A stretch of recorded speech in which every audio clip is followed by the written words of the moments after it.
This morning, Sharon and Evans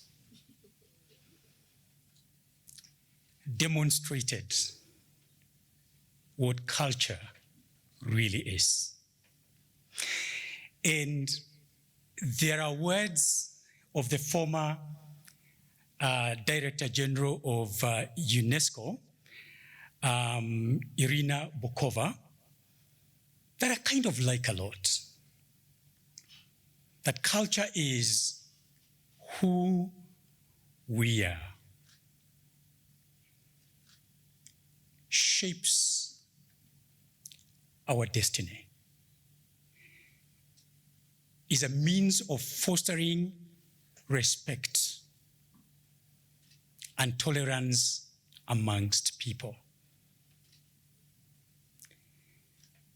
is a way to create jobs and improve people's lives. And I think the earlier speakers have already alluded to this. Is a way to include others and understand them. Not a point of divergence, but a point of convergence. Now, those words are not there, they're mine. Okay. Helps preserve our heritage and make sense of our future. Empowers people. Works for development. What a great encapsulation of what culture really is. And I am so glad that we have almost all the seats filled by cultural professionals, artists, practitioners, cultural entrepreneurs, and maybe even friends of culture, you know. I will not delve into this a lot because Judy and went through it in the morning, and again, Emily has taken us through that. However, just to say that this is the third edition of the UNESCO Global Report. The last one was in 2018. And what this report does is to produce and share knowledge, to inform, to inspire, and drive policy change and measures that ensure diverse and dynamic cultural ecosystems that are fair to creators, accessible to audiences, and beneficial to society at large. That's what this report really does. And the method of getting this data is a very rigorous method. It basically draws on the most recent and relevant data. For example, this particular report draws from the data from the last report, which was in 2018. So it's just in the last 4 years. It's really recent data.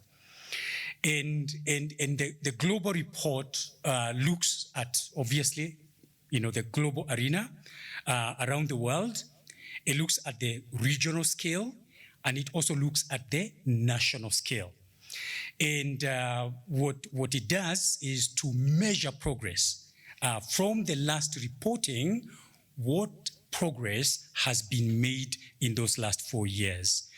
And then, of course, identify persisting or new challenges. Again, because if you don't identify those, they will become hindrance to the future that we talked about, culture. And then it sets priorities towards the achievement of the 2030 Sustainable Development Agenda. That's what this report does. Now, so what I am presenting today, and has been mentioned a few times, is basically an analysis of the global report. And this analysis has a very specific focus on the strengths, challenges, gaps, and opportunities in the diversity of cultural expressions within the Eastern Africa region. And as you know, the Eastern Africa region comprises basically of 13 countries. This report, which the forecast report for the region, seeks to support national and regional decision makers and cultural practitioners in the Eastern Africa region by fostering the sharing of information and the exchange of good regional practices. And we will be seeing that out of the report, but we will also have a session a little later looking at 3 case studies that who will give us their own experiences. Now, so these draft reports invites governments and multilateral agencies to recognize and address constraints and regulatory structures that have impeded the evolution of the cultural and creative industries in the Eastern African region, especially in the context of digital transformation. Now, I want to invite you to consider what has constantly being referred to as the youth bulge. Now, Africa this year has a Africa has a population of 1.4 billion people. And it is estimated that by 2050, which is just about 28 years, less than 28 years from now,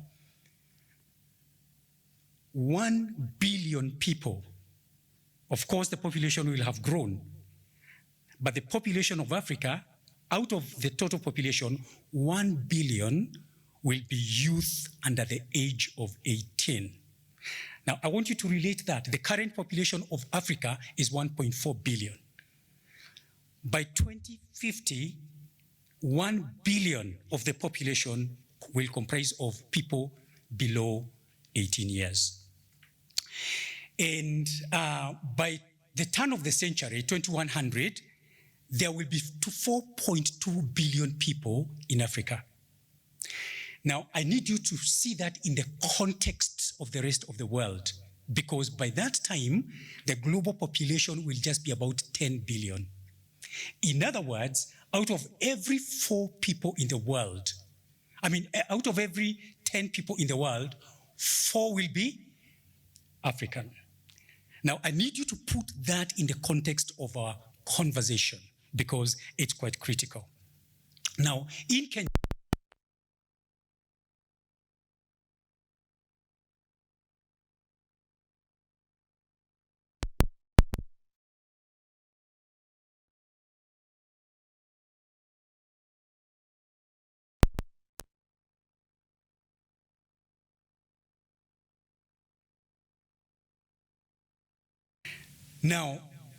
every year, 800,000 young people enter the job market.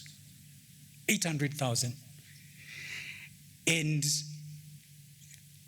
only 76,000 formal jobs are available, are generated every year.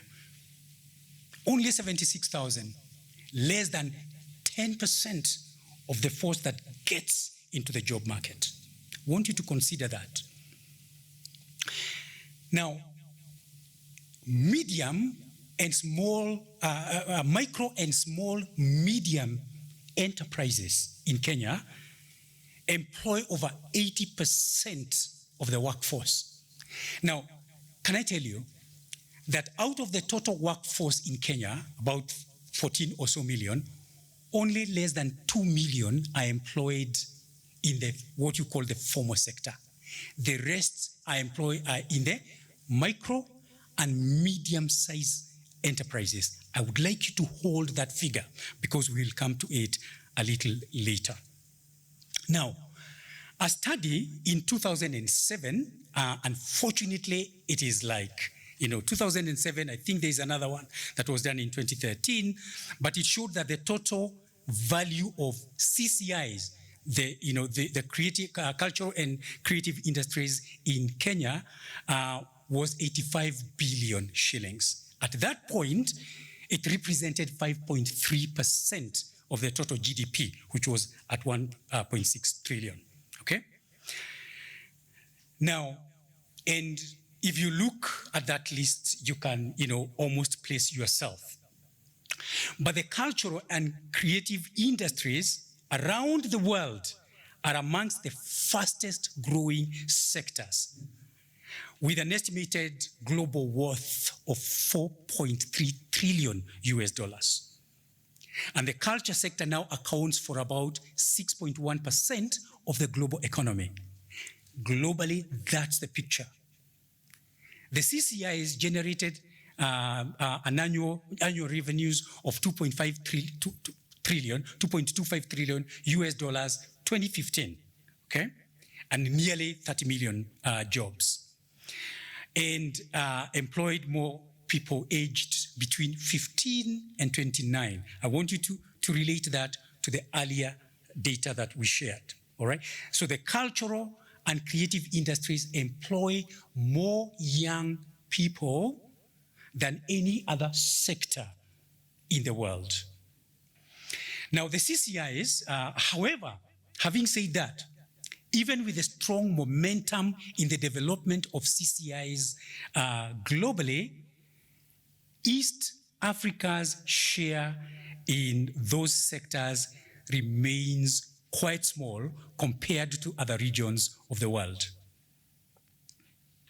Despite the fact that Africa's rich cultural assets have influenced global culture for centuries, enriching countries in Europe, in Americas, and spurring entirely new categories of music and art.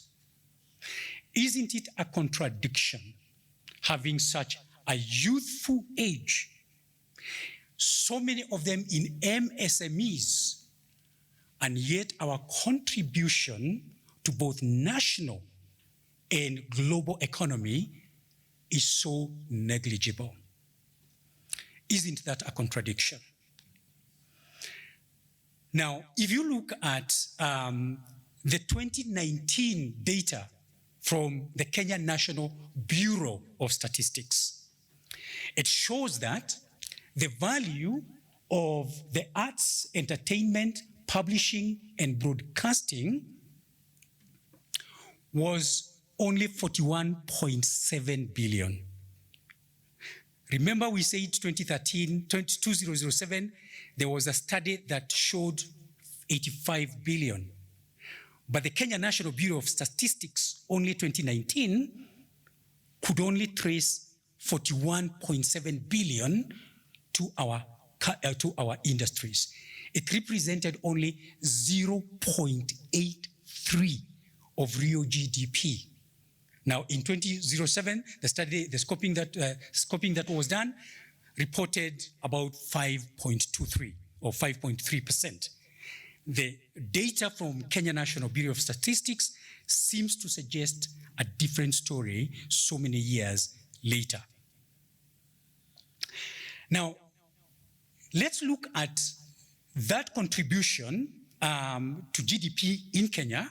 Let's look at how it fares globally. If you look at the global distribution of cultural exports, this was in 2015. The darker purple, I'm told I'm colorblind. Forgive me. Is it purple? Okay, phew. All right, so darker purple basically represents higher density, those with basically 1 billion, sales exports of $1 billion and above. 100,000 million is 1 billion, okay? Now, and the lighter purple is less than 10 million US dollars. Where do you see Eastern Africa? All right? You see Eastern Africa is mostly less than 10 million. Kenya performs slightly better at between 10 million and $100 million. Youthful population, 800,000 sent out, only 76 absorbed in a small market, but the contribution is down here.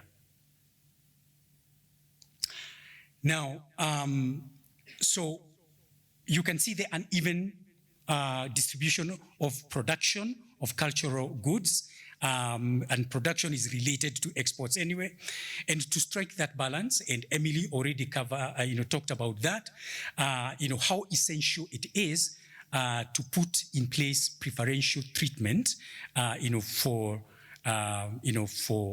third world and developing countries, basically. Now, let's narrow down a little. What's the situation like? Number one, and you read that, I'm not going to read through that, is as a result of the fragmentation of the cultural and creative industries, because they are primarily driven by MSMEs. And when you come to micro, it's just a one-person thing, isn't it? It could be one person, and maybe half a person, in the sense that it's a side hustle. They are not even fully engaged in it because it's not paying the bills, okay? And when you come to SMEs, it is anywhere between 2 and 6 people in the description within our constitution. That's how small, I think below 10 or something like that, okay? And when you come to the what they call medium size, is between 10 and I think 50 people working for that. But we almost don't have cultural businesses, enterprises that have reached that level yet. And because of that fragmentation and operating at a very small level, what does it do? It increases the cost of production, isn't it? I am a publisher, and also, so I'm a cultural entrepreneur, but I'm also a practicing, writer, okay? And there is an inverse proportion relationship between volume and cost, all right? The higher the volume, the lower the unit cost. And so the lower the unit cost, the higher the production cost. That's how it goes. And that's what eating up our enterprises. So the cycle of production, marketing, if you're marketing, 100, products, for example, you may use near the same budget marketing one product, meaning that if you're using that budget to market that one product, it almost kills the product, okay? So it's the economies of scale, all right? Now, then distribution, your distribution cost for one product versus many products. If I am sending books out there with a van, if I'm sending only one title, it's very different from if I'm sending 100, books, on and on. Now, so these are the things that are affecting the performance of our CCIs. Now, Emily talked about the figures of 2002 to 2015 in terms of global exports of creative goods. They doubled globally, okay? But if you look at who the top exporters were of cultural goods and services, the top 10 globally came from where? America, from Europe, and from Asia, all right? From Asia, the top 10 exporters. Now, when you look at the top 10 exporters amongst developing countries, all right? There was none from Africa. They all came from Asia, Central,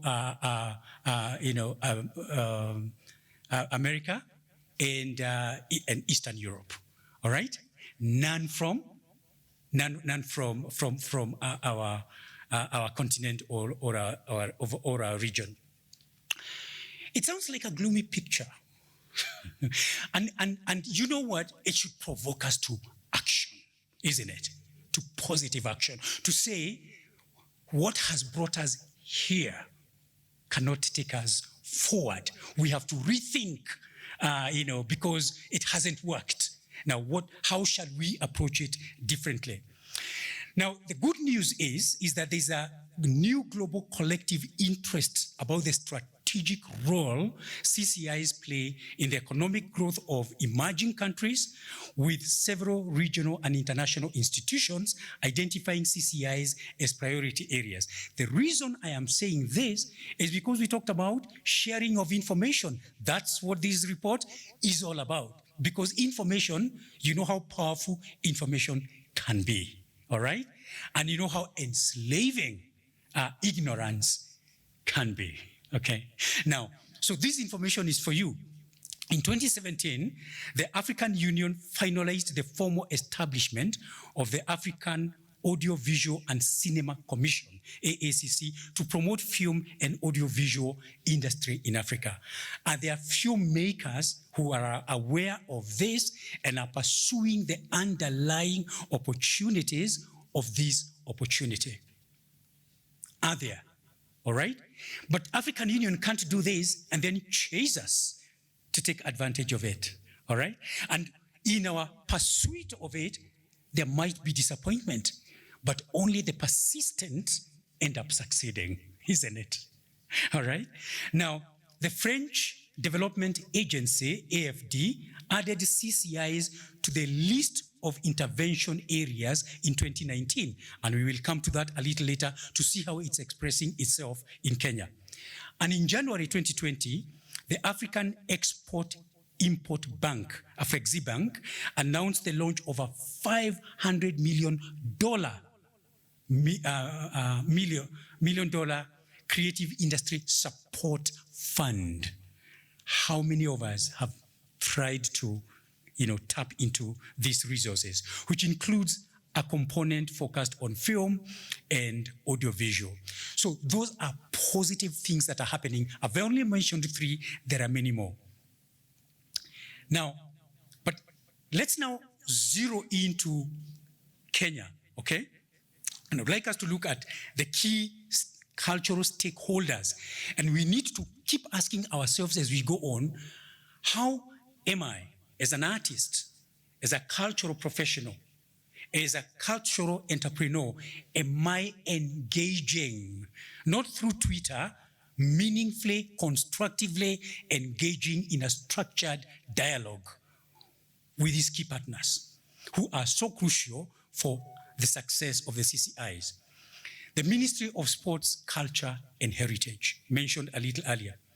The Ministry of ICT, how many of us have even thought of the Ministry of ICT as a key stakeholder? And yet, in an age, in a digital age, in an age of digital transformation, in an age where even our models of distribution should be rethought because of the opportunities the digital platforms accord us, and we will see how they are revolutionizing local African business, okay? Now, a very key stakeholder. How many of us are aware that the Ministry of ICT just released, I think earlier this year or end of last year, a new strategy for the digital economy? Okay, how aware are we? How are we engaging as CCIs with those opportunities? Now, as you can tell, I tend to be a passionate guy. Now, and I will reveal a secret about passionate guys. They can, they need to throw off some luggage. With your permission, may I? All right. Okay.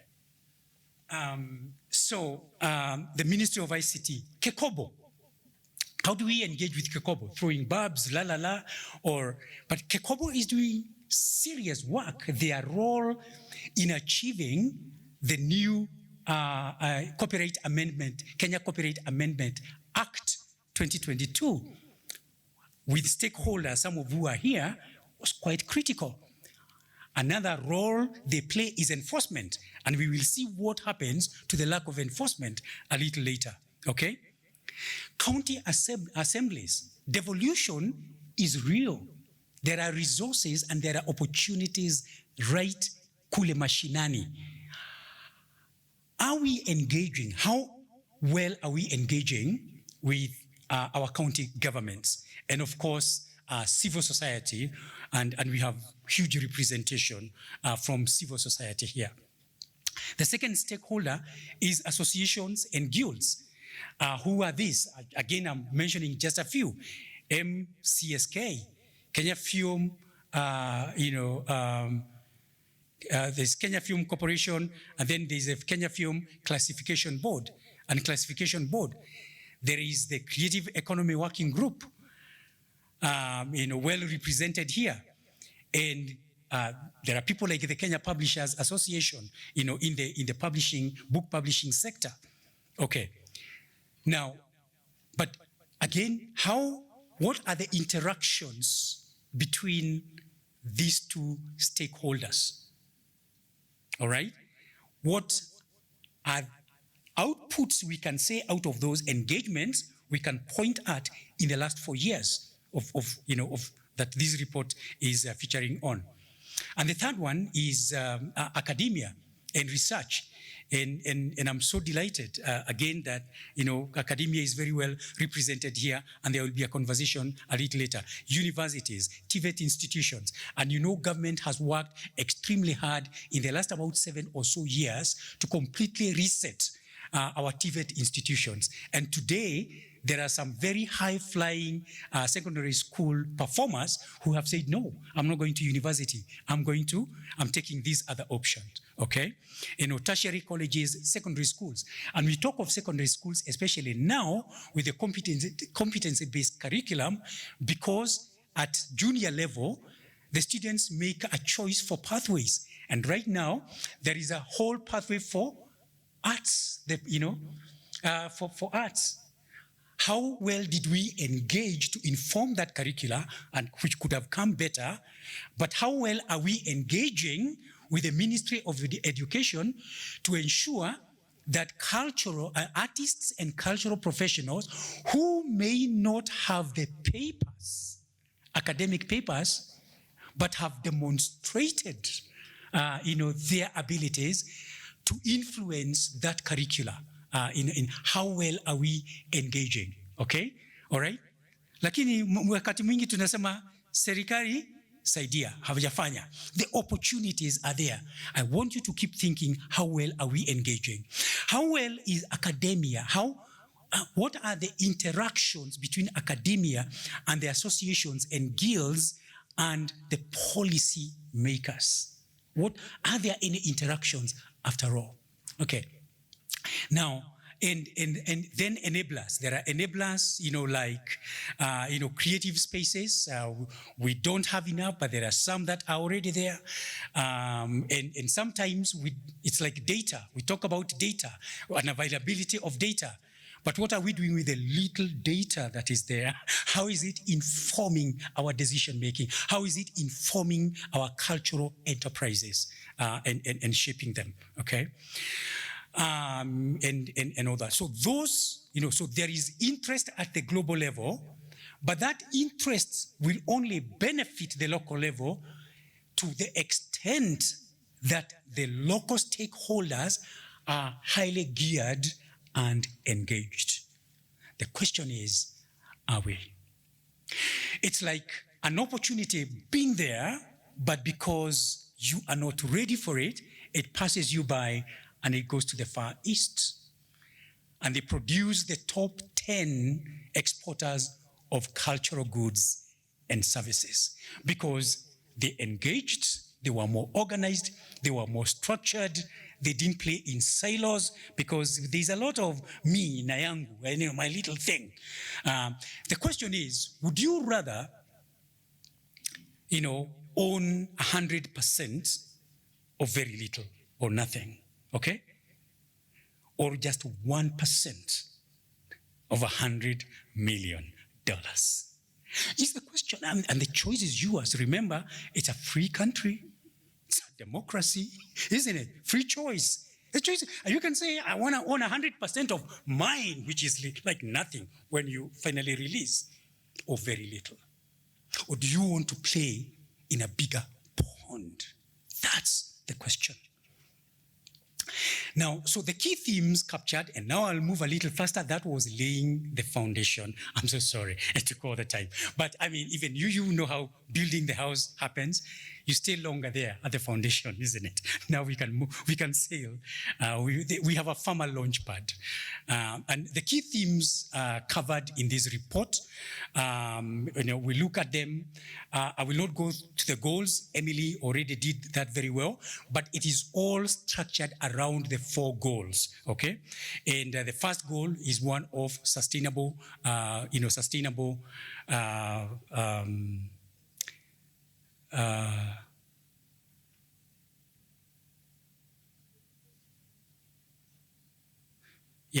systems of governance.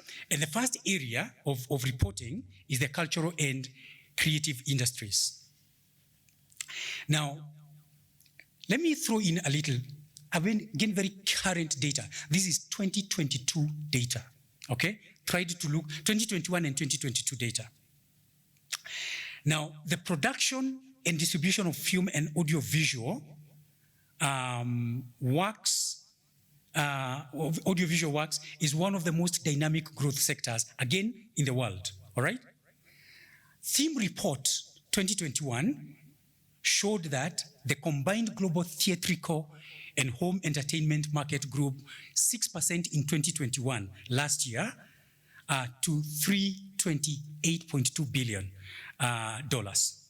Okay, that's the global. It matched the pre-pandemic levels. On the other hand, Africa's film and audiovisual sector, this is from a mapping done by UNESCO on this particular sector. It showed that the African film and audiovisual sector accounted for $5 billion worth of GDP and employed 5 million people, okay? And the estimate is that by 2025, which is just 3 years away, given the momentum of this particular sector, the film and audiovisual sector potential is 20 million jobs. That's 4 times, 400%, all right? With an income of about 20 billion. That's done by the Pan-African Federation of Filmmakers, okay? Those are the projections. And when you look at this performance, it is against the backdrop that the African film and audiovisual sectors still remain underfunded. You said it, I am not saying it. You said it, isn't it? Remains underfunded, remains underdeveloped, and informal. The question is, what is the potential? Remember the 800 young people out of school every year, okay? Now, remember that, all that talent, okay? And remember how fragmented our sectors are. If they were more organized, all right, would they attract funding? Because funding follows organization. See, the problem is that we chase funding when we are not organized. And people read from far, okay?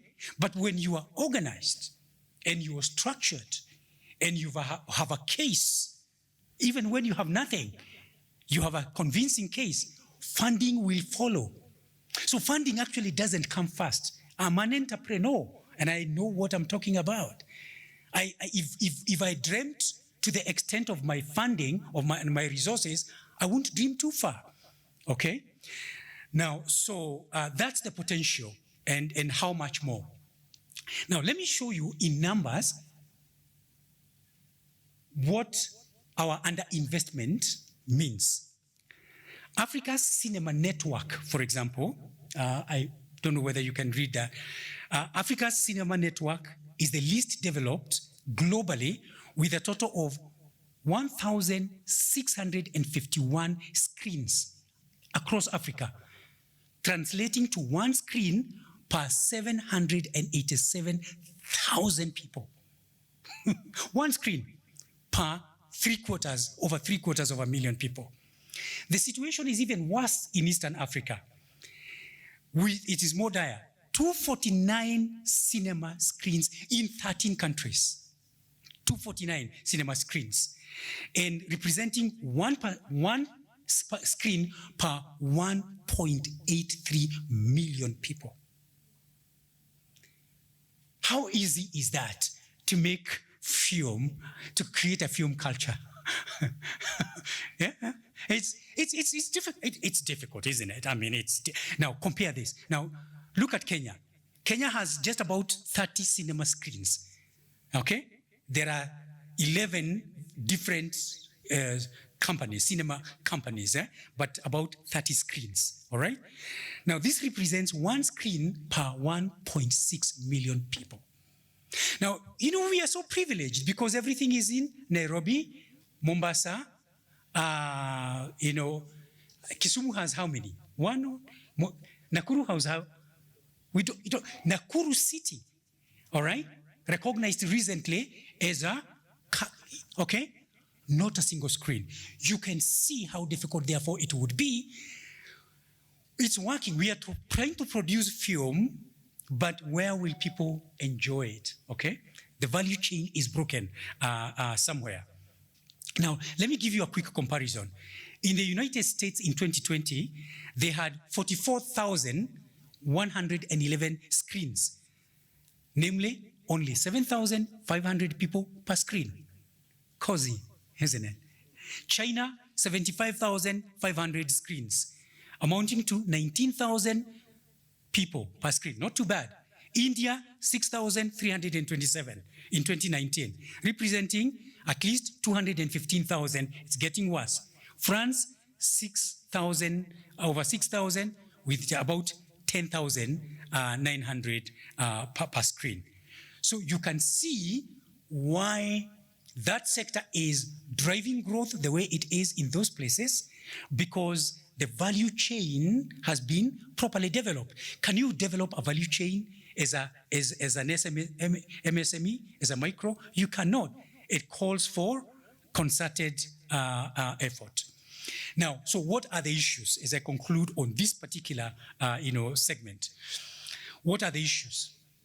This is the report from the member states of UNESCO. Only 44% of state parties in Africa reported having an established film commission, and only 55% have a film policy. And that's just having film policy, not a film policy that is actually implemented. Just having a film policy. You can start seeing the problem. In Eastern Africa region, only 43% of the countries reported having a film policy. Okay, at least we have one in Kenya. This lack of enabling policies, you have already talked about that, constitutes the most crucial impediment to the development and growth of the region's film and audiovisual sector, even with all the potential. Now, furthermore, 2/3 of countries estimated that at least 50% of potential revenues of the sector is lost through illegal exploitation. That is through policy. Okay, again, like in Kenya, we have we have a law in place. Now, what's remaining is the funding for what? Enforcement of that law. Okay, and I can tell you the battles we fight with piracy. Over 50% report they lose their revenues that way. How good is such an environment for investment? Do you start seeing why it's difficult? It becomes then difficult to get what? Foreign direct investment, okay? Now, so, then we move to the next theme, which is the digital environment. And you know what UNCTAD, the United Nations Conference on Trade and Development, reports about Africa's creative digital economy? That it is not only creating wealth already, even with all the challenges, it's not only creating wealth for creators, but is also contributing to GDP, exports, and employment, and therefore boosting development. According to the World Trade Organization, WTO, digital platforms are fueling the growth of performers, artists, musicians, and others by allowing them to reach global audiences. And before you yawn, because of what I've said, let me quickly come to an example, okay? All right. David, give us an example. Okay, here's one. Many of you, or some of you, may know of Africori, okay? Now, Africori is a hub for independent African artists and labels from across the continent and in the diaspora. In January 2022, this year, not long ago, Warner Music Group, which is an American multinational entertainment record label conglomerate, what did they do? Their first major acquisition globally was in Africa when they made this acquisition. You can debate the pros and cons of that during break, but a huge investment in African music, on an African music platform. Now, that was not the first investment. They had already invested in 2020, April 2020, in the height of the pandemic. They had poured hundreds of millions of dollars by acquiring a part of Africori. And they followed with more investment in December 2020, okay? Now, these major deals have brought significant attention to Africa's creative digital economy. We talked about, do we know about our blueprint for digital economy as an industry, as industries? Maybe not. But look, if such huge global players are already looking at players within the digital space, how are we preparing ourselves for that? Now listen to what the World Bank says. They report that the revenues from digital music streaming in Africa is expected to reach $500 million by 2025, up from $100 million in 2017. The question is, out of the $100 million in 2017, how much of that pie was Kenya's portion? Now, another example of the digital environment. This is a Ugandan example. Streaming services such as Netflix, Amazon, and movie studios, including Disney and Cape Town film studios, are investing substantially in African productions. For example, Disney Animations has partnered with Ugandan-based Kugali, which tells stories inspired by African culture using comic books, art, and augmented reality to bring an African-themed animated sci-fi series, Iwaju, to the Disney Plus service in 2023. Isn't that great for East Africa? Now,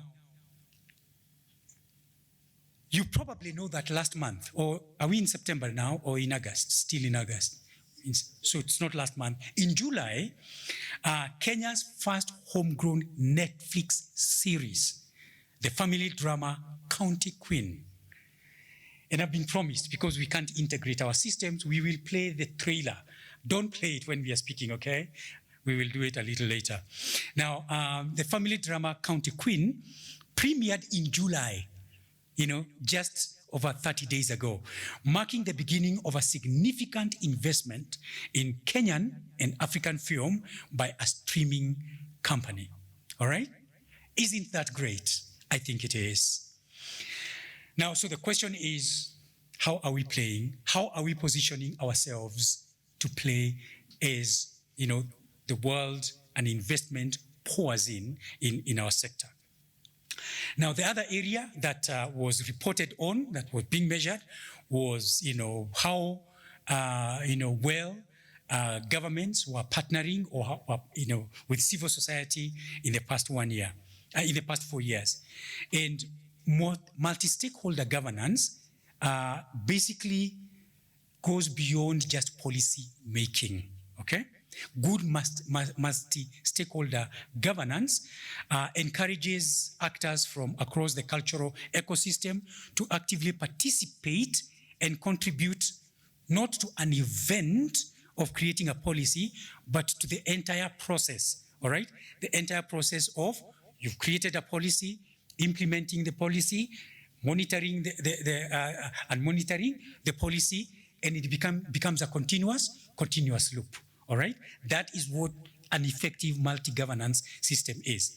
Now, in that report, Ethiopia, Kenya, Rwanda, and Uganda showed growing focus to go beyond the initial core design, cultural of cultural policies to ensure ongoing dialogue. And in Kenya, I think the economic, in Kenya, I think we have a very good example of leadership from the economic working group. And I'll not go to all the issues here, but also involvement in skills development and the role particularly civil societies play, especially where government will take very long for them to ever have intervention. So what are the strengths here? Again, I will do like Emily, so we know them. But I think let's just mention here some strengths, and I think we already know some of them, like filmmaking. We have a strength, but we are just basically scratching the surface. And I think Nairobi Half-Life, which almost, nearly made it, to the Oscar nominee list, is still Pride. And I think there is an event either which has just happened or happening, the coming together of the actors of the Nairobi Half-Life. So we have some success stories. And we've already shown that not just, the County Queen, but we have quite a number of flicks in Netflix, don't we? Already, yeah. Yeah. So, theater, performing arts, I'm a huge consumer of this. And I think, that's a strength we can build in. Music, DJing became a very big thing during COVID. And it became the way of, consuming music, isn't it? And we turned our living rooms, to the dancing floor, isn't it? And it was all streamed. Okay, so let me not go through this because we've already, Emily has, gone through them very well. And I think, I suspect you will get a copy of, a version of this. But let me quickly go through, let me quickly go through the other three areas, which again, Emily mentioned, so I will only mention what she did not mention. So the first goal deals with the cultural cycle of production and basically building, ensuring that governance around those areas are strengthened, okay? So that creation, the cycle goes to production, the cycle goes to exhibition, distribution, and then of course it comes to consumption. That's the cultural cycle, all right? Now, so the first goal deals with that. But the second goal deals with what? How do you, create an environment in which the goods created can flow south-south, but also south, south-north, and also allowing north-south. As well. That's what it is. And enabling artists, again, to make those, distances, travel those distances. I will only mention one thing here, that some of the things you already talked about is the uneven support for inward mobility of artists. You see that because there is limited funding, there is also limited flow of artists to the West, even within South-South mobility. And yet mobility, and I know that as an author, is often an intrinsic part of the creative process, isn't it?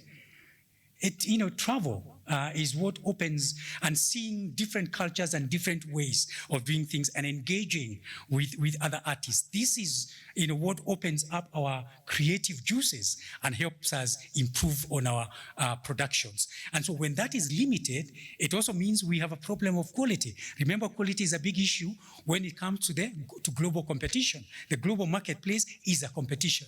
And for you to be visible, you not only need to be present, but you need to look good. But when you look good, you must also feel good, isn't it? So it's not just the packaging, there has to be a quality production. And so mobility helps in this aspect as well.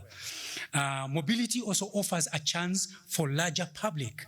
When you go out there and, and expose your art, what have you done? You've exposed it to a larger public, an exposure to the world. And of course, the development of different artistic techniques.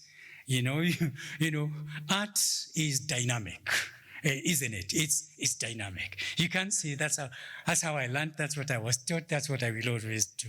It's like it's dynamic. And if you want to insist on being there, you might be the only consumer of your art, because the rest of the world might not have too much interest, isn't it? And so travel helps in this, in the whole of this process. Now, there are many examples we can talk about. Allow me not to do that. Again, we will not go through this, but I would like you to look at the Africa Continental Free Trade Area, all right? Read about it, see the opportunities that are presented there. It came into force in January last year, 2021, and there are 6 pilot countries. Kenya is within that, pilot country. And the good news is that cultural goods and services are basically exempt of any taxes. They are tax-free across borders. And so you need to take advantage of that. All right, so let me go to the second final thing I will talk about, which is so systems of governance are strengthened. We've ensured cultural, efficient and by volume flow of cultural goods and services, and the mobility of artists. And then Emily talked about the national sustainable development policies. There are, so in these areas, sustainable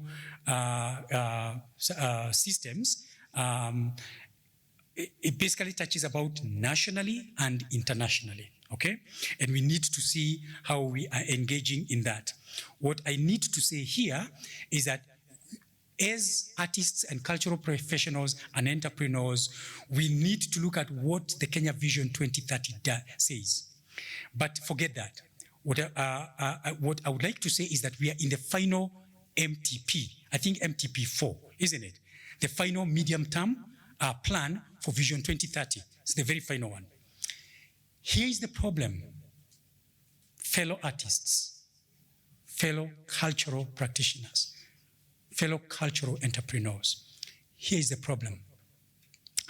How many of us are aware that at I think it was in March, because I attended it, about 4 or 5 months ago, governments kickstarted the engagement process for developing MTP4, the medium-term plan, because the Vision 2030 is broken into segments of 5 years, the medium-term plan. How many of us are aware, number one? How many of us are engaged in that process? Okay. Are we, as an organized entity, CCIs, is our voice there? Let me tell you, when the MTP4 is finally delivered, it sets the agenda for Kenya's development in the next 5 years. Any Johnny come lately after that will be a noisemaker. And we will not be a priority. All right? We will just be making noise. We actually look funny. That's why we look funny to government. Because where were you?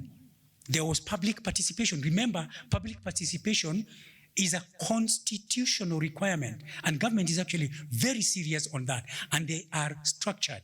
And you can't go there as an individual. I can't go there. By the way, I'm David Waweru. I'm the creator of Safari Adventure series, and I have so many books in that series. And hear me, they will throw me out. Okay? Why? Because government engages in a structured way and engages with collective bodies. Okay? Now, so if we are not already engaged, and what happens is that once MTP4 is developed, then the counties start developing their CIDPs.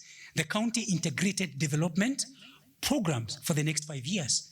So if we have not engaged our counties, again later on, we will look like very annoying noisemakers, seriously. Ati kwa nini hamtu kutuweka hapo? Mbona hatuko hapo katikati? Na mmeweka kina wale? Excuse me, that's not how government works. So government works in a very structured way. Our time to inform the final, the final medium-term plan is now. And our county integrated development plan is now. Okay, all right. And that's how we ensure that the interest of the CCIs, all the things we talked about, all the gaps, we can talk about them in conferences like that. They mean absolutely nothing if we will not go out there, remove our jackets, roll up our sleeves, and get the work done. Okay. And then, of course, let me mention here on international cooperation, because many of you know have a fund, and it's dedicated finance, business support, and knowledge facility for creative industries, and is investing in African creative businesses in fashion, digital content, TV, music, and gaming. But what's of the interest, we talked about AFD a little earlier, and I said I will mention them again. But this is the Agence Francaise de Développement. I'm terrible in French. I don't even know what I've said. That's why I keep saying AFD, okay? It's safer. Now, through the HEVA Fund, supported cultural entrepreneurs in Kenya and other East African regions with loans for growth financing. So there are funds available, but you have to prove you're worth that. So the facility invests a minimum of $50,000. Those are good chums. To $100,000, okay, per applicant. How many of us know about it, have taken advantage of that, okay? The International Finance Corporation, IFC, invested $6.4 billion in Africa in the fiscal year 2021 through projects that support entrepreneurship, growth, poverty reduction, job creation. Do CCIs fall in any one of those categories? All of them.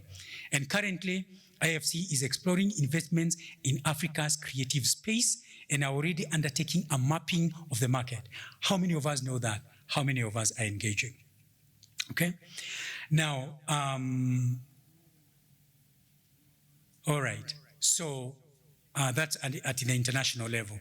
And let me now very finally, which is the final theme covered in the report, is basically gender equity, promoting human rights and fundamental freedoms, gender equity.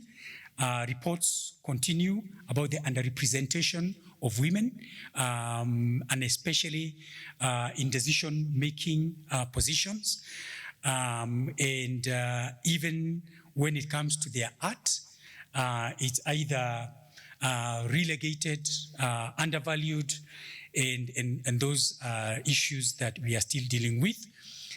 Can you imagine that the best examples of representation of women is in Kenya and Rwanda, and it's reported as encouraging dynamics. You know why?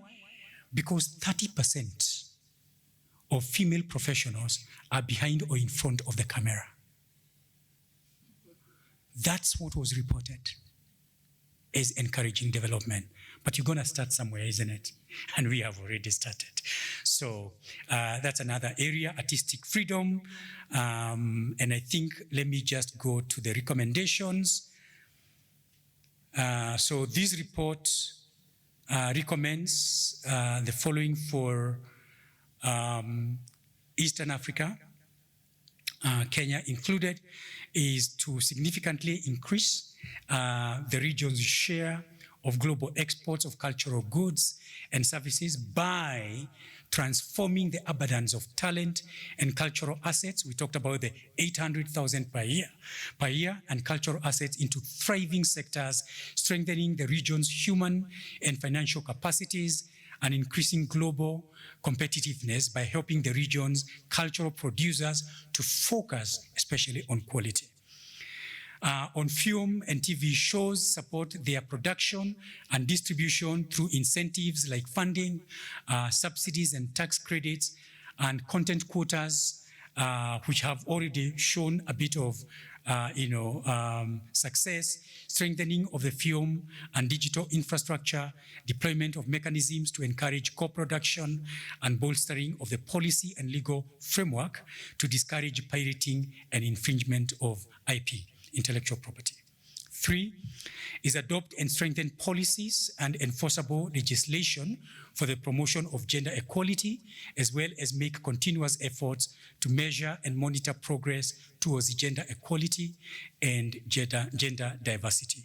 4, prepare national digital roadmaps with the participation of a diverse and intersectoral range of actors, increase access and build digital skills, design business models that fairly remunerate creators online, and enhance discoverability of local content on digital platforms. And finally, invest in the collection of quantitative and statistical data for the cultural and creative industries to support informed decision makers.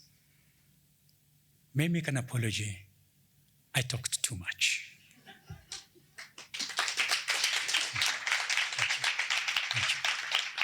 Thank you.